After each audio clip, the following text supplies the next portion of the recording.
Welcome to the annual meeting of the Israeli Association for the Study of European Integration. And this year hosted by the School for Political Science, Government and International Affairs at the Tel Aviv University. We are still in the midst of a war, and convening here today was by no means obvious. And I'm very happy that all of you have, and other people who will attend, have cooperated and have agreed to join us. It really is tremendous, the support that we got in this. We really weren't sure if this is going to happen. We had deliberations in the committee of the association, but we decided that the current situation requires more deliberations about relations between Israel and Europe, and this is something that should not be postponed. Perhaps because of the intensity of the situation, it is important to bring together academics and people from government and business to discuss these issues. So we're grateful to the participants. We're grateful for Professor Leo Lederman, who is our keynote speaker and will probably join us around noon, and to Professor Milet Shamir, Vice President, Tel Aviv University International, who will soon do some greetings herself. And we hope tomorrow is the shortest day of 2023. We hope that from here, we will have more light, generally speaking. A few words about logistics. First of all, in case of a missile alert, we go out of this room very calmly, one floor down to the basement, and that should be safe enough. Okay, so you have, I think, a minute and a half for that. The conference language is English. I realize that most speakers, and in some rooms it can be that all speakers are Hebrew speakers, or all audiences Hebrew speakers.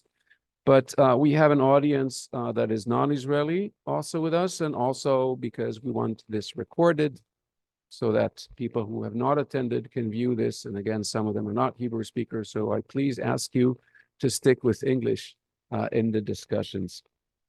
We are all going to therefore record and upload the panels to the Israeli Association IASEI's website. Access to the panels is free, but if you want to have lunch with the conference, then either you're on the program, you have to have a tag, and there's a desk for that. I want to thank the conference committee, Alfred Tovias, and Ayelet Banai and Hila Levi for helping out in producing this program, and the school staff, Michal and Yossi and Avi, Limor, Sigal, Ona, many people that help us with the logistics to make it happen, and our sponsors, the School for Political Science and the Francis Brody Institute for Applied Diplomacy. So welcome, and the next welcome greeting is by Alfred.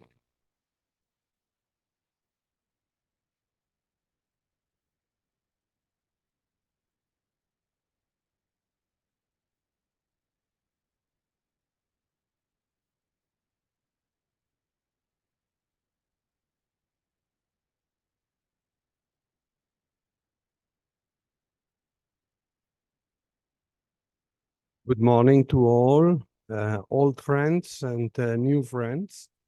My name is Alfred Tovias. I am an emeritus professor at Hebrew University, where I was teaching for many, many years European economic integration and Europe Mediterranean economic relations.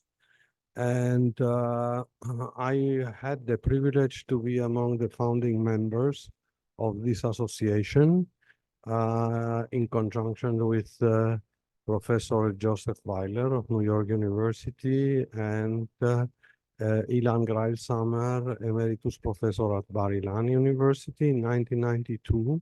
We came together, it's a long time already, 31 years.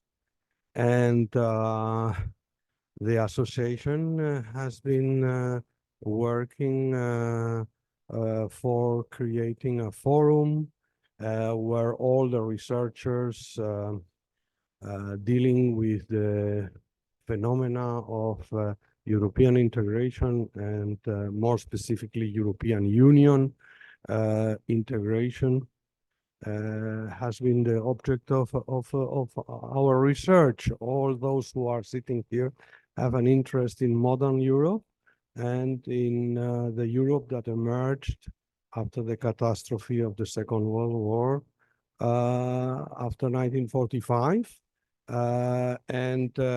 We are still enthralled by this phenomena, this construction. It's going forward, contrary to many skeptics that have predicted its downfall, because it's really artificial. It's an artificial human construction. By coincidence, being born about the same time that this country, which is another social science experiment, was born as well, in parallel. There are common features, but there are also very divergent features. One, I will conclude because I know that I don't have much time. I will conclude by my fear that this country is falling apart, not falling apart, I mean distancing itself too rapidly from Europe. I hope that this conference will tell us that we should not forget in our strive to integrate in the region with a lot of failures quite recently, I must say. We are forgetting that we are part of the West, and in some sense we are part of Europe. And I think that I feel obliged to remind this to those who have been born here from where we come and where we should be attached to. This being said, I think that this is a befitting start for our working day. Thank you very much for coming, and continue to be members of this association. This association is made by you, by all of you, those who were and those who will be. Thank you.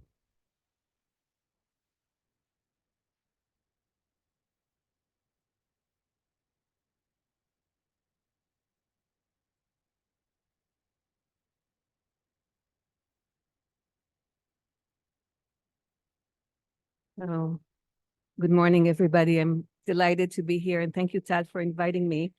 I want to say to you, Tal, and to Alfred, and to the organizing committee that I truly appreciate your decision not to postpone this conference further, despite these very challenging times.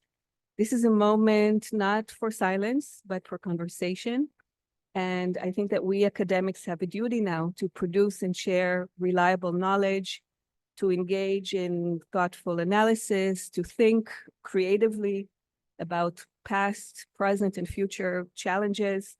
And I think it's very appropriate that, that this conference, alongside the very diverse topics that will be explored here, will also devote time to discussions about the current situation in Israel through the lens of our relations with the European community. I'm very curious about the insights that your discussions will generate. My role at the university is overseeing the international collaborations of Tel Aviv University. And I'd like to say just a few words about the state of academic partnerships between Europe and Israel now. I think that, like probably all of you, since October, I've been getting deeply polarized reactions from abroad. On the one hand, as like I know you have as well, I've gotten an outpouring of empathy and solidarity from dozens of colleagues around the world. On the other hand, I watched with dismay, with disbelief, I would say even with a sense of betrayal, the names of colleagues that I've known and respected for many years appear on declarations and petitions supporting the most militant Palestinian positions, including some petitions that justify the slaughter of October 7th.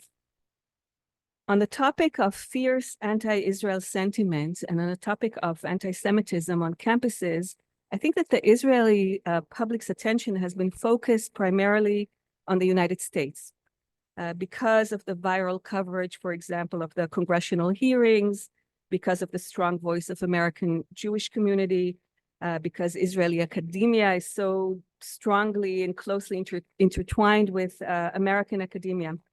But it's essential to keep on our radar our academic relations with Europe at this time. Relations that have also taken a polarized character, even more so, I would say, than those of the US. I think that you will agree with me that we were all deeply moved by the unmatched support that universities in Israel received from German universities, for example, and not just in words, also in action. As you may know, the first academic delegation, the formal delegation to arrive in Israel after October 7th has been that of the president of the Max Planck Institutes, who took the opportunity also to announce a series of steps that Max Planck will take designed to support Israeli researchers at this time. Similar steps were offered to Tel Aviv University, and I'm sure to other universities as well in Israel, by the University of Munich, by Frankfurt University, and other German universities. They really took action and not just expressed support. It's important to mention, for example, that the European funding agencies showed solidarity and consideration by postponing deadlines, for example, for grant submissions, and so on. At the same time, we witnessed thousands and thousands of European professors signing petitions against academic collaboration with Israel in Italy, in Ireland, and in other places. Belgian University, as you may know, shocked many of us when it took the extra step of institutionally disallowing research with Israeli colleagues to continue or to be initiated. Now, there's no question that European collaboration is crucial for Israeli academia. Put simply, there is no competitive top-notch science in Israel without partnerships in Europe. The question arises then, how do we respond to the widespread attacks on collaboration with Israel? I can tell you what I think is the wrong response. I've seen colleagues here in Israel declare that they will no longer collaborate with institution X or with country Y, no longer publish in this journal or that journal, no longer be a member in this or that professional organization in protest of the horrendous reaction or lack of reaction to October 7th. This, I think, is a grave mistake, a mistake that plays directly into the hands of the boycott movements. Instead, I believe that we should focus on strengthening partnerships with those universities, organizations, and colleagues who have shown support. Where boycott movements have the least impact is where collaboration is anchored in institutional relations. And I see it time and time again. If we have an ongoing formal relation with the university, a boycott movement will not succeed. I therefore encourage you to think of ways to turn your personal connections with colleagues in Europe into structural collaborations grounded in agreements between university leaderships. This is the time to think of ways to expand and build on your ties, to promote regular exchange of faculty and students, joint courses, joint degree programs. Don't give up on hosting conferences in Israel, on inviting colleagues for short-term stays. Take advantage of European grant schemes even more than before, applying not just for shiny ERCs, but also for those platforms that involve wide and sustainable inter-university relations like consortia and Erasmus programs. Lobby with your colleagues in Europe for the creation of binational grants of the sort that we have, for example, with Germany. By taking these actions, we can try to shape the current crisis into an opportunity. With the help of those colleagues in Europe who are actively seeking ways to support us now more than ever. And of course, I realize I'm preaching to the choir in this room because you're also well connected in Europe. But I really do believe that there is an opportunity at this moment. I want to wish you all success in navigating the topics and discussions during this conference today. Again, congratulations to the organizing committee, Tal, Alfred, Ayelet, Hila, and good luck to all the presenters. Thank you very much.